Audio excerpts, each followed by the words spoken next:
नमस्कार मित्रांनो. जून ते ऑक्टोबर 2024 या कालावधीतील अतिवृष्टी व पूर या नैसर्गिक आपत्तीमध्ये बाधित होणाऱ्या नागरिकांना विशेष दराने मदत करण्यात येणार आहे. त्यासाठीचा शासन निर्णय 8 ऑगस्ट 2024 रोजी निर्गमित करण्यात आलेला आहे. राज्यात उद्भवणाऱ्या विविध नैसर्गिक आपत्तीमध्ये बाधित होणाऱ्या नागरिकांना मदत देण्यासाठी आपत्ती व्यवस्थापन प्रतिसाद निधीमधून स्थापन करण्यात आली. या निधीमध्ये केंद्र शासनाकडून 75% व राज्य शासनाकडून 25% याप्रमाणे अनुदान देण्यात येते. राज्य आपत्ती प्रतिसाद निधीमधून केवळ चक्रीवादळ, दुष्काळ, भूकंप, आग, पूर, त्सुनामी, गारपीट व दगड कोसळणे, बर्फखंड कोसळणे, हिमवर्षाव, ढगफुटी, टोळधाड, थंडीची लाट व कडाक्याची थंडी या 12 नैसर्गिक आपत्तीमध्ये बाधित होणाऱ्या नागरिकांना मदत स्वरूपात असणार आहे. केंद्र शासनाने विहित केलेल्या 12 नैसर्गिक आपत्ती व्यतिरिक्त राज्य शासनाने शासन निर्णय महसूल विभाग 30 जानेवारी 2014 रोजी घोषित केली होती. यासाठी अवेळी पाऊस, अतिवृष्टी, वीज कोसळणे, समुद्राचे उधाण व आकस्मिक आग तसेच यासाठी शासन निर्णय केला होता. तर सुधारित निकष 1 नोव्हेंबर 2022 पासून लागू करण्यात आला होता.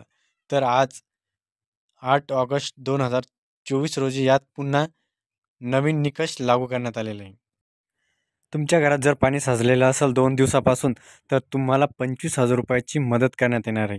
आणि जे भांडेचं नुकसान होईल, कपड्याचं नुकसान झालेलं आहे घरातल्या, तर त्यासाठी 10,000 रुपयाचं या शासन निर्णयामध्ये तरतूद करण्यात आलेली आहे.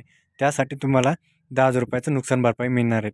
तर दुकानदार चालकांसाठी तुमच्या दुकानामध्ये जर 2 दिवसापासून पाणी साचलेलं असेल किंवा तुमच्या कपड्याचं 75% नुकसान झालेलं असेल तर तुम्हाला 50,000 रुपयापर्यंत यामध्ये नुकसान भरपाई मिळणार आहेत. टपरी चालक, जर तुम्ही टपरी चालक असाल तर तुम्हाला 75% तुमच्या टपरीचं नुकसान झालेलं असेल तर तुम्हाला 10,000 रुपये नुकसानीचं भरपाई मिळणार आहे.